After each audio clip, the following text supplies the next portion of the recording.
할렐루야. 하나님의 은혜가 예배한 이웃 가운데 가득하기를 주님의 이름으로 축원합니다. 우리 지난주 말씀 암송이었지요. 사무엘상 18장 1절 말씀, 다윗이 사울에게 말하기를 마침에. 우리 함께 암송합니다. 시작. 다윗이 사울에게 말하기를 마침에 요나단의 마음이 다윗의 마음과 하나가 되어 요나단이 그를 자기 생명같이 사랑하니라. 사무엘상 18장 1절 말씀. 아멘. 사랑하는 여러분, 하나님께서 세우신 믿음의 동역자들과 한 마음과 같은 말과 같은 뜻으로 주의 길을 향해 나아갈 때 하나님의 놀라운 은혜와 역사가 우리 가운데 가득하기를 주님의 이름으로 축원합니다. 우리 함께 선언할까요? 내려놓음으로, 숨쉬자. 예배로, 숨쉬자. 사역으로. 숨쉬자. 다시 한번요. 내려놓음으로, 숨쉬자. 예배로, 숨쉬자. 사역으로. 숨쉬자. 날마다 주의 주시는 그 은혜의 풍성함이 우리로 살아 숨쉬게 할 수 있기를 주님의 이름으로 축원합니다. 여러분, 지난 한 주간 잘 보내셨습니까? 저에게 있어서 지난 한 주는 굉장히 분주하고 바쁜 한 주간이었습니다. 몇 차례 장례식을 참여했으며 또 저희 가정에 수능을 보는 아이와 또 손가락 골절과 함께 해외 선교를 가는 아이, 그래서 개인적으로 교회적으로 참 분주한 시간을 보냈습니다. 그리고 그 분주한 시간 가운데 제가 얼마나 연약한지를 발견하는 시간을 보냈습니다. 여러분 잘 아시는 것 같이 지난 목요일 날은 수학 능력 시험이 있었던 날입니다. 그래서 그런지 지난 수요일 날 제 마음은 굉장히 분주했어요. 겉으로는 내색하지 않지만 그래도 아빠로서, 아이의 부모로서 내가 무엇을 해줄 수 있을까라는 생각 가운데 제 나름대로의 계획을 세우며 굉장히 조심스럽게 살아갔습니다. 그래서 수교 예배가 마치고 난 뒤 그날 아이가 잘 잘 수 있도록 쥐도 새도 모르게 방에 들어가 있었습니다. 왜냐하면 제가 아이를 잠들지 못하게 하면 안 될 것 같아서 TV도 보지 않고 아무 소리도 하지 않고 방에 있었지요. 그런데 눈치 없는 어린 것들이 계속 마루에서 거실에서 떠드는 거예요. 한마디 했지요. 야, 조용하고 들어가. 시끄러워. 그랬더니 방에 있던 저희 아이가 나와서 이러는 거예요. 다들 호들갑 떨지 마. 평소대로 해. 할 말이 없던지요. 나름대로 자기를 위해서 그렇게 얘기했는데 호들갑 떨지 말랍니다. 어떻게 했습니까? 평소 같으면 화를 내고 혼을 냈겠지만 알았어 하고 조용히 방에 들어가서 쉬었습니다. 그리고 또 아이가 이러는 거예요. 와, 내일 미역국 먹을 게 기대된다. 왜 그런지 물어봤더니 수능 때 뭘 싸줄까 했더니 미역국을 싸달라고 했대요. 왜냐하면 자기는 미역국이 가장 소화가 잘 된대요. 여러분, 시험날 미역국 어떠십니까? 우리 예수를 믿음에도 불구하고 미역 먹으면 미끄러진다고, 미역 먹으면 안 된다고 안 먹지는 않으셨습니까? 어찌 보면서 아이의 믿음이 나보다 더 낫다, 정말 그런 것들 생각하지 않는 그의 모습이 나보다 더 낫지 않나라는 생각을 해보았습니다. 그렇게 하룻밤이 지내고 그 다음날 아침 계획대로 새벽 예배가 마치고 난 뒤에 아이를 시험장으로 들여보냈습니다. 그리고 집에 돌아와서 혹시 수능에 관련된 뉴스가 있지 않을까 뉴스를 보고 있는데 한 통의 전화가 왔어요. 그 전화의 내용은 지인의 부고 소식이었습니다. 평소 같았으면 갈게, 걱정하지 마, 금방 갈게, 어디야?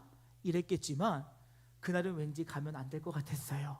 그냥 집에서 앉아서 기도하고 1교시에 국어가 시작하면 나도 국어를 위해 기도하고 수학을 시작하면 수학을 위해 기도하고 그래야 될 것 같았습니다.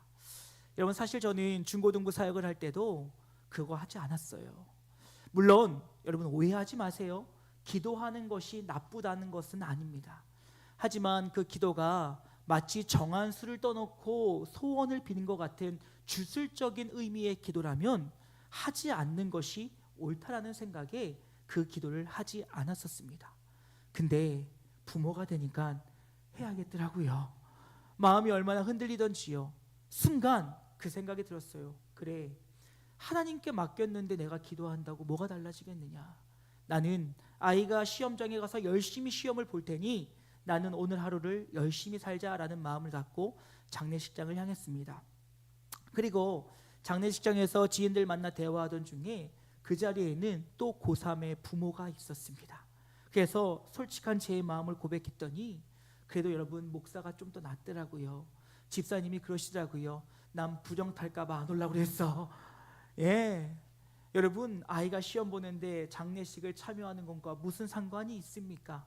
그런데 부모가 그 중요한 날 장례식을 가면 부정 탈까 싶은 마음에 거기에 오기를 주저했다라는 거예요. 근데 그분 역시 하나님께서 마음을 만져주셔서 그래, 나는 내 할 일 하자라는 마음으로 장례식에 와서 조문을 했다라고 이야기를 했습니다. 그런 이야기를 나누는 가운데 이런 생각이 들더라고요. 내가 정말 예수를 믿고 있는 것은 맞는가? 내가 예수를 의지하고 있는 것은 맞는가? 내가 목사는 맞는가? 예수를 믿는다고 말하면서 세상의 미신을 따라가려 하고, 자녀가 우상이 되어지고, 좋은 대학이 우상이 되어지고, 좋은 직장, 성공이 우상되어 그것을 이루기 위해 하나님을 바라보는 내가 진짜 크리스찬이 맞나? 라는 질문을 해보게 되었습니다. 하나님을 사랑한다 이야기하면서, 하나님이 나의 전부가 되어진다라고 이야기하면서 여전히 세상의 부귀영화를 위하여 그것을 우상 삼고 살아가고 있는 것이 오늘 우리의 모습은 아니냐라는 것입니다. 여러분, 오늘 우리가 읽은 본문은 이제 믿음의 장이라고 불리는 히브리서 11장에 믿음의 경주를 완주한 그 믿음의 조상들을 통하여 현실을 바라볼 것이 아니라 하나님의 약속을 의지하여 끝까지 순종하여 믿음의 경주를 완주한 그들을 통하여서 이제 너희도 그 믿음의 승리를 위하여 그 길을 걸어가라고 우리에게 권면하고 있습니다. 그리고 그 길을 걸어감에 있어 너희가 어떠한 모습과 어떠한 마음과 어떠한 태도로 나아가야 될지를 오늘 본문은 우리에게 이야기하고 있는데, 소망하는 것은 예수를 믿는다 고백하는 우리의 삶이 오직 주님만을 의지함을 통하여 참되고 복된 신앙생활이 되어질 수 있기를 주님의 이름으로 축원합니다. 그게 첫 번째로요, 우리가 믿음의 경주를 완주하기 위해서는 경주에 필요 없는 것들은 과감하게 벗어 던질 수 있어야 한다는 것입니다. 여러분, 예나 지금이나 세상 속에서 하나님의 사람으로 살아간다는 것은 결코 쉬운 일이 아닙니다. 왜냐하면 세상의 가치와 세상의 기준은 하나님의 가치와 하나님의 기준과는 다르기 때문이지요.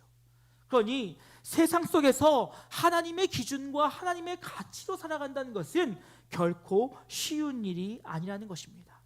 실질적으로 초대교회에는 많은 핍박들이 있었고, 그 가운데 많은 이들이 그 신앙을 지키지 못한 일들이 일어났다는 것입니다.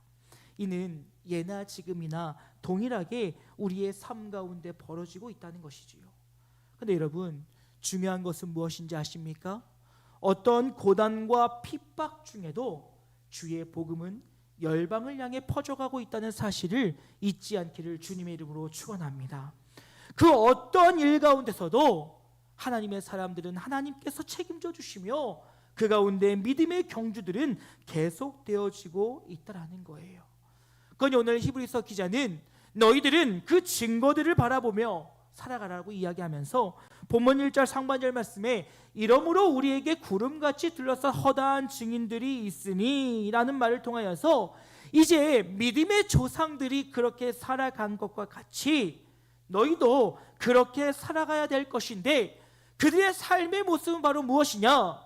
믿음을 위하여 나의 쓸데없는 모든 것들은 다 내려놓고 벗어 던졌다는 것입니다. 즉 그들의 인생의 모든 목적과 방향은 오직 주의 영광을 위해 살아갔다는 것입니다. 여러분, 요즘에 스포츠 관련 용품들은 빠르게 진화하고 있습니다. 이것들을 통해서 좀 더 좋은 기록을 내기 위해, 좀 더 실력을 향상시키는 데 도움을 받기 위하여 과학적인 많은 도입들이 이루어지고 있지요. 그래서 가벼운 소재, 땀을 잘 흡수하고 금방 배출하는 소재, 또 기타 등등의 것들로 기록 단축을 위해 애쓴다는 것입니다. 그럼 여러분, 과학이 발달되지 않았던 고대 헬라 시대는 어땠을까요? 여러분, 그림을 보며 알 수 있는 것처럼 고대 헬라 시대 때 달리기는 실오라기 하나 걸치지 않고 맨몸으로 달렸다라고 합니다. 이유는 하나이지요. 시간을 단축하기 위해서. 몸에 거치장스러운 것들이 붙어 있으면 그것으로 인해서 몸의 무게가 더해지게 될 것이고, 그로 인해서 내 기록이 늦춰질 수 있기 때문에 실오라기 하나 걸치지 않고 맨몸으로 뛰었다는 거예요. 물론 그러하기에 경기장에는 철저하게 남자만 들어올 수 있었고, 그리고 그 경기에는 아무도, 그 어떤 여자도 들어올 수 없었다라는 것입니다. 이에 오늘 히브리서 기자는 봐라, 저 경주에서도 그 경주에 승리하기 위해서 아무것도 걸치지 않고 전력투구하여 달리고 있다. 그렇다면 너희의 믿음을 온전케 지켜나가기 위해서는 먼저 너희 몸의 모든 무거운 것들을 내어버려야 된다는 거예요. 여러분, 우리가 신앙생활하는데 우리의 몸을 무겁게 하는 무게가 무엇이었습니까? 삶의 무게입니까? 자녀, 취업, 직장, 물질, 권세, 능력. 여러분, 이것만이 우리에게 무거운 짐이 아닙니다. 우리 안에 있는 불신, 교만함, 나태함, 이 모든 것들이 우리 안에서 하나님을 온전히 바라보지 못하는 장애물로 막고 있다는 것입니다. 그러하다 보니 우리의 신앙이 성장하지 못하고 성숙하지 못하고 매일 그 자리에서 헤매고 있다는 것이죠. 여러분, 더불어서 히브리서 기자는 또 뭐라고 얘기하냐면 얽매이기 쉬운 죄를 벗어버려야 된다고 이야기하고 있어요. 여러분, 여기서 얽매이다라고 하는 단어를 봤더니 원어를 보면 함정에 빠뜨리는, 유혹하는 이런 등의 뜻을 가지고 있는 단어를 사용하고 있는 것을 보게 되어집니다. 즉, 여러분, 얽매이기 쉬운 죄는 무엇입니까? 우리를 넘어뜨릴 수 있는 것, 우리를 쓰러뜨릴 수 있는 것, 우리로 하나님을 온전히 바라보지 못하게 하는 것, 그것들 벗어버려야 된다는 거예요. 여러분에게 있어서 죄 가운데 빠지게 하는, 하나님께로 온전히 나아가지 못하게 하는 얽매이기 쉬운 것은 무엇이 있습니까? 많은 분들이 물질이다라고 말하시는 분이 계실 거예요. 그럴 수 있지요. 어떤 분은 내 자존심이다라고 말하시는 분도 있을 거예요. 그럴 수 있습니다. 또 어떤 분은 권세다, 권력이다라고 이야기하는 분도 계시고요. 또 어떤 분은 삶의 편이다, 안정이다, 쉼이다라고 이야기할 수 있을 것입니다. 이 외에도 우리는 각자가 하나님께로 온전히 나아가지 못하도록 우리를 죄에 빠지게 하는 많은 것들이 있을 거예요. 중요한 것은 그것을 벗어 던지고 믿음의 경주에 참여할 때 우리는 그 믿음의 경주에 완주할 수 있다는 것입니다. 그게 사랑하는 여러분, 우리의 신앙에 방해가 되는 그 무엇이라 할지라도 내려놓을 수 있는 믿음의 결단이 여러분 안에 있기를 주님의 이름으로 축원합니다. 그리고 주님 앞에 온전함으로 있는 모습 그대로 주 앞에 나아갈 때 그 믿음의 경주에 집중하여 온전한 승리를 경험하게 된다는 것입니다. 그런데 두 번째로, 여러분, 우리는 믿음의 경주를 완주하길 원한다면 참고 견디며 인내할 수 있어야 한다는 것이지요. 여러분, 운동을 하다 보면 어느 순간 숨이 차오름을 느끼게 되어집니다. 저도 요즘 계속 달리기를 하다 보니까 요즘 하루에 한 15km씩은 달리는 것 같아요. 불과 몇 달 전까지만 해도 3km, 4km 달리는 것이 힘들었는데 이제 뭐 10km는 웃으면서, 그리고 한 15km 정도 달리고 나면 운동 좀 했구나라는 마음이 들 정도로 달리고 있습니다. 근데 여러분, 그 1km, 2km를 늘려가는 방법은 무엇인 줄 아십니까? 숨이 턱 끝까지 차오를 때 멈추지 않고 좀 더 달리는 거예요.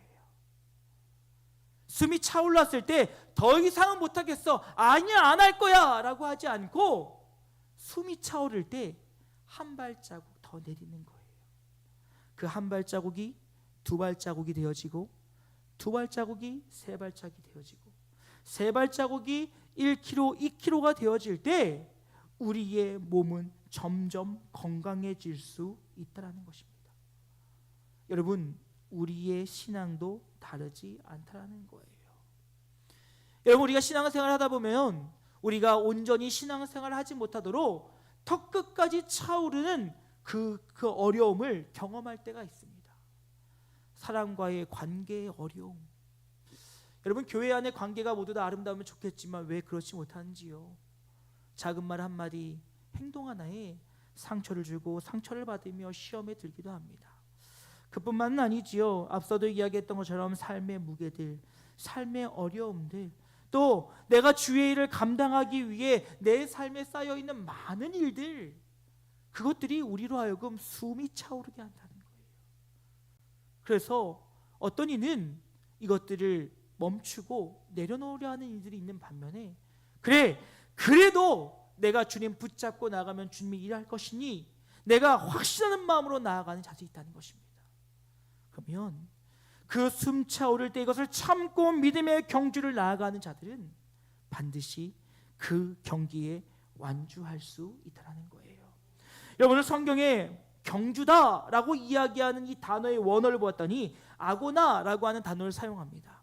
이 아고나라고 하는 단어가 갖고 있는 뜻은 싸움, 힘쓰는 일이라고 하는 단어의 뜻을 가지고 있어요.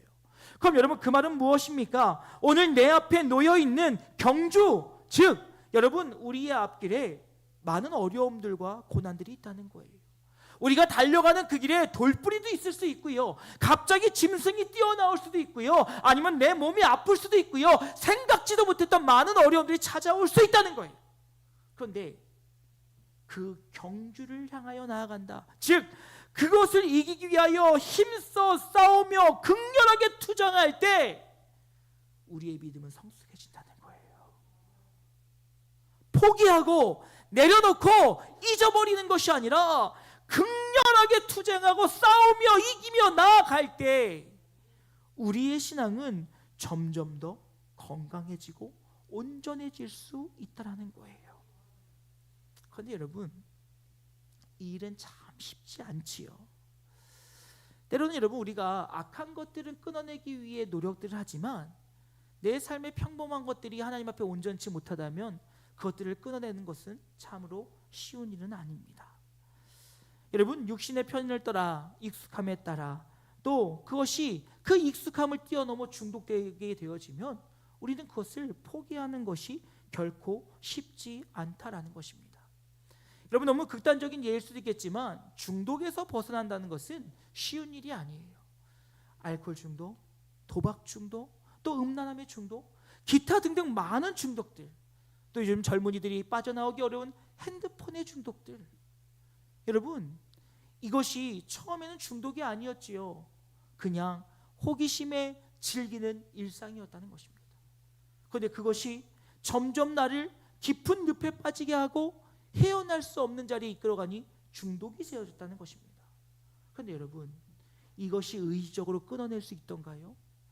주변의 많은 분들을 보면 중독으로부터 벗어나는 것은 결코 쉬운 일이 아니에요. 그런데 강한 의지를 가지고 이를 악물고 투쟁하여 벗어났는데, 벗어났다고 만족하고 더 이상 싸우지 않으면 다시 그 자리로 돌아가는 것을 보았습니다. 그것이 중독이에요. 그만큼 끊어내는 것 쉽지 않지요. 세상의 즐거움, 세상의 만족, 육신의 소욕들, 그것들 끊어내는 것 결코 쉽지 않다는 것입니다. 오늘 말씀의 은혜를 받고 집에 돌아가며 그래, 나의 즐거움을 주는 모든 것을 끊어내볼게 다짐하고 결단할 수 있습니다. 하지만 한 주, 두 주 지나고 나면 또다시 그 자리로 돌아갈 수 있다는 거예요. 그럼 어떻게 해야 됩니까? 우리가 하나님 앞에서 다시 그 자리로 돌아가지 않도록 극렬하게 싸워야 된다는 거예요. 치열하게 싸워야 된다는 거예요. 다시 그 자리로 돌아가지 않도록 오늘 내 안에 내주하시는 성령의 인도하심을 따라 오직 순종함으로 그 죄악된 길에 들어서지 않도록 극렬하게 싸워야 되는 거예요. 여러분, 그거 아십니까? 우리의 신앙은요, 열심을 내지 않으면 그 자리에 멈춰서 있는 것이 아니라 도태돼요.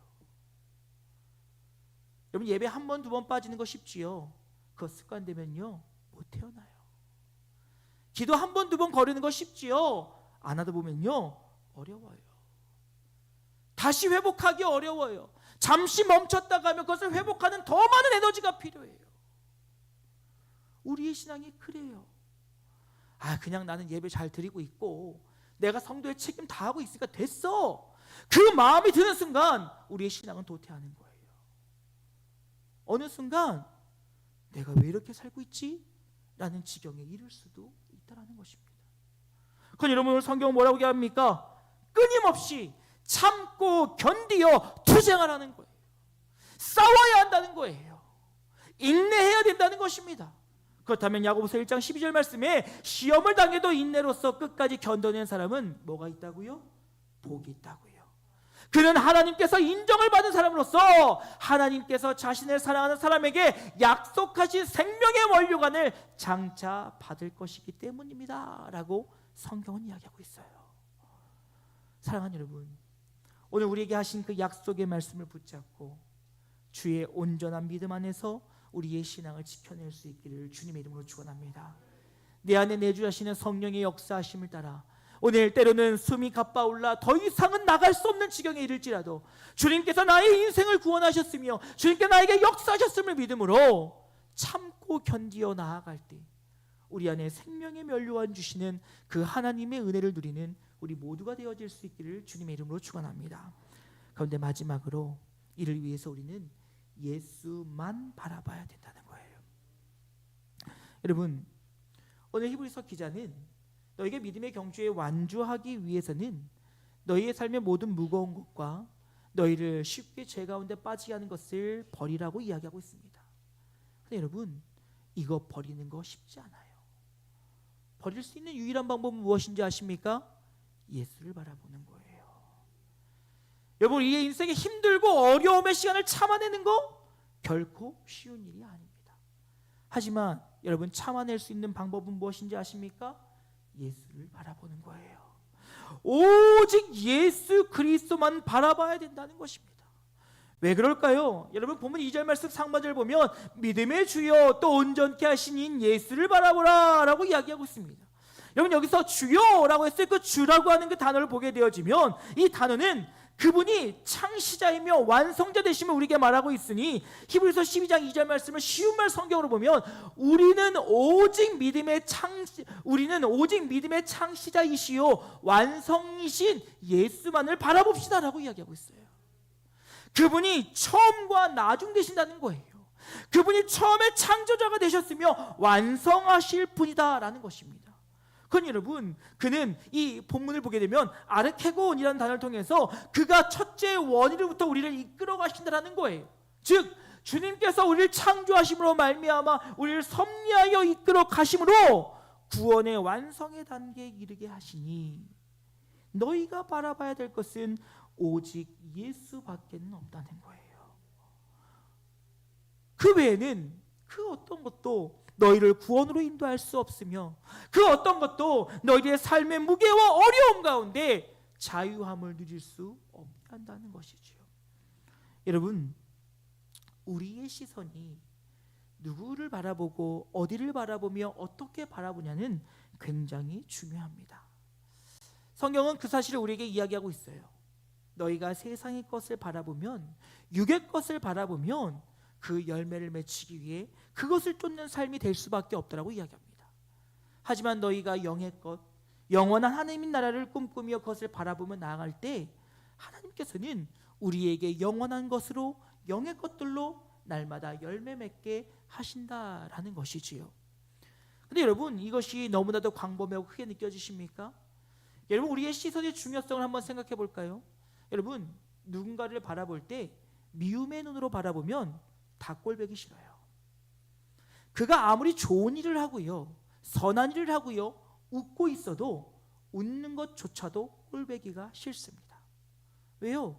내 마음속에 그가 싫으니까요. 내 마음속에 그는 못마땅하니까요.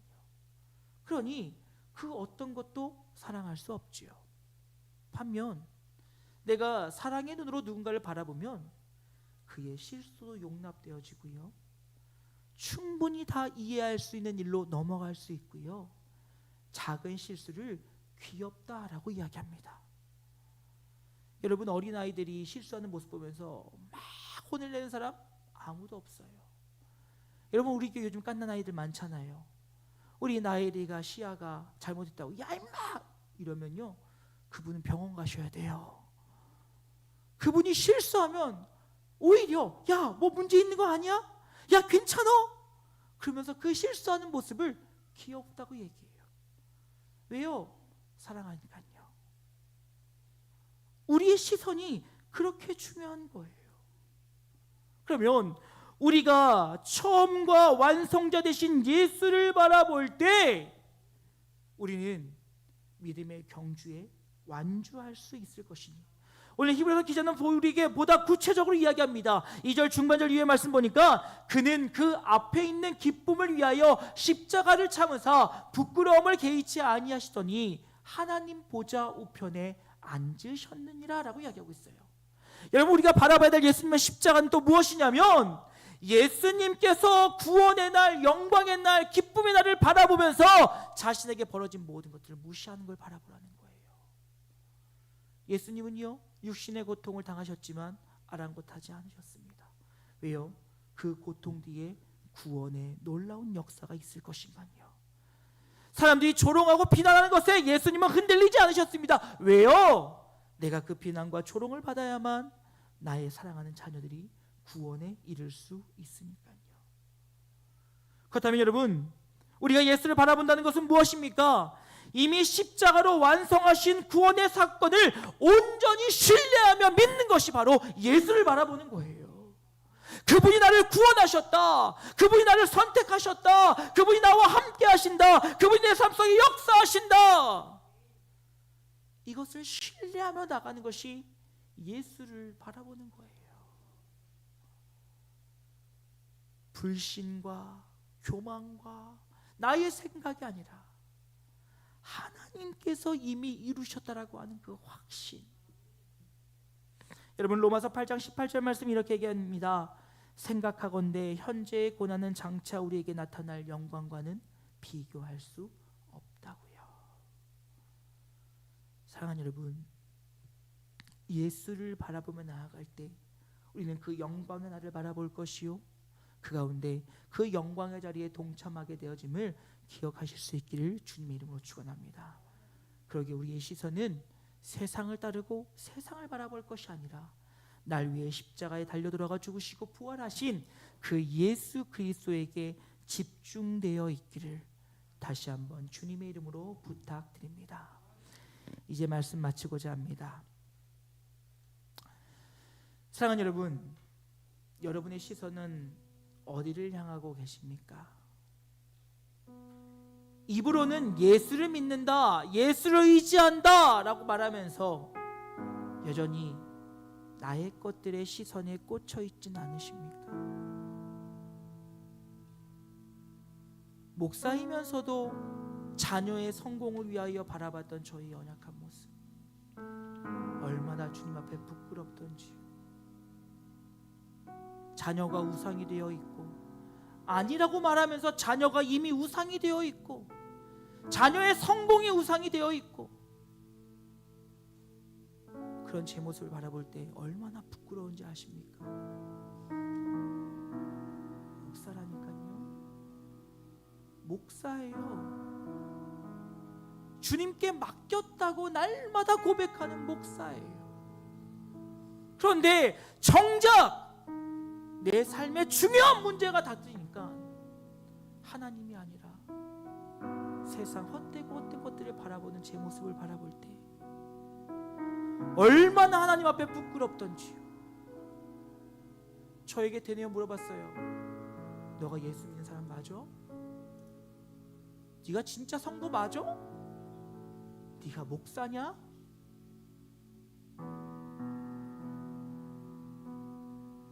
아이들은 시험과 치열하게 싸웠을지 모르겠지만 저는 제 안에 있는 영적 상태와 치열하게 싸웠습니다.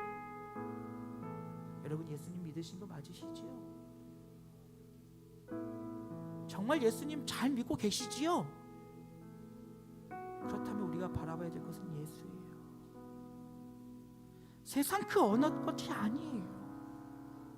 모든 것의 시작되시고 완성자 되신 예수만을 바라볼 때 우리는 이 믿음의 경주의 승리자가 될 수 있다는 것입니다. 이를 위해 오늘 히브리서 기자는 우리에게 이렇게 얘기해요. 경주에 필요 없는 것들 다 내려놓으라고요. 자존심, 교만함, 불신, 내 몸의 편의, 마음의 소욕들 다 내려놓으라고요. 우리가 해야 될 일은 오직 저 천국문을 향하여 달려가는 거라는 거예요. 너희는 먼저 그의 나라와 그의 의를 구할 때 나머지는 하나님 책임져 주시니 달리기에 거치장스러운 모든 것들을 다 내려놓으라는 거예요. 그리고 그 가운데 고난과 역경이 찾아올지라도 너희를 위해 십자가에 달려들어가 죽으시고 부활하신 예수 그리스도를 바라봄으로 참고 견뎌보라는 거예요. 그러면 주님이 우리에게 승리를 주신다는 거예요. 사랑하는 여러분, 스스로에게 진지하게 질문해 보십시오. 진짜 내가 예수 잘 믿고 있나?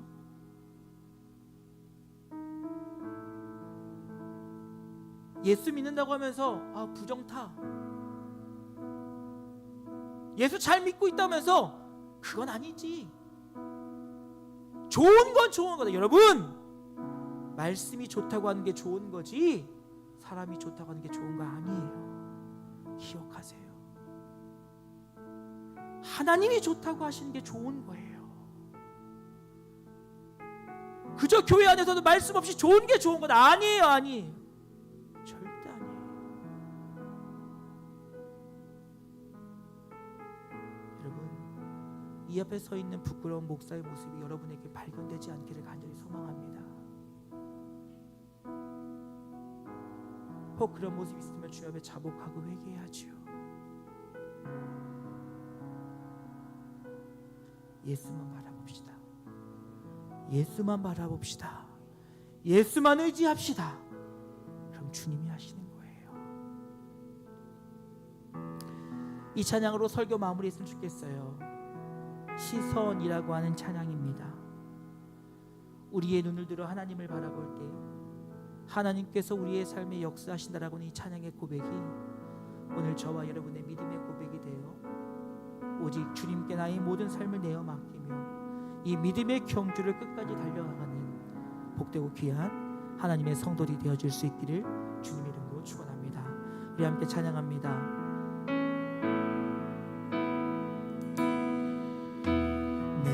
내게로부터 눈을 들어 주를 보기 시작할 때 주의 일을 보겠네. 나는 마음 돌이키사 하늘에 꿈꾸게 하네. 주님을 볼 모든 시선이 모든 시선을 주님께 드리고 살아계신 하나님을 느낄 때 내 삶은 주의 역사가 되고 하나님이 일하기 다시 한번 찬양할까요? 내게로부터 눈을 들어 들어 주를 보기 시작할 때 주의 일을 보겠네. 황폐한 나 돌이키사 하늘에 꿈꾸게 하네. 우리의 시선을 하나님께 고정합시다. 모든 시선을 주님께 드리고 살아계신 하나님을 느낄 때 내 삶은 주의 역사가 되고 하나님 일하기 우리 전능하신 하나님께 우리의 모든 시선을 바칩시다. 모든 시선을 주님께 드리고 전능하신 하나님을 느낄 때 전능하신 하나님을 느낄 때 세상은 주의 나라가 되고 세상은 주의 나라가 되고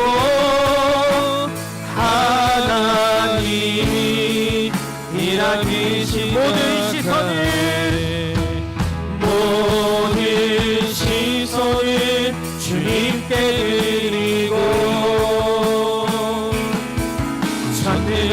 그것이 하나님을 느낄 때 세상은 주의 나라가 되고 하나님이 일하기 시작하는 이 시간 함께 기도했으면 좋겠습니다. 하나님, 우리의 모든 시선을 하나님께 고정하게 하여 주시옵소서. 주님께 시선을 고정하며 우리의 이 믿음의 일 가운데 참고 견디어 승리의 면류관을 받아들이는 우리의 삶이 되어지기 원한다라고. 세상의 그 어떤 것들을 바라보며 그것들을 의지하는 것이 아니라 오직 날 구원하신 예수 그리스도의 십자가에 붙들려 살아가는 우리가 되길 소망한다라고 우리 주의 이름 한번 크게 부르고 함께 기도하길 원합니다. 기도하시겠습니다. 주여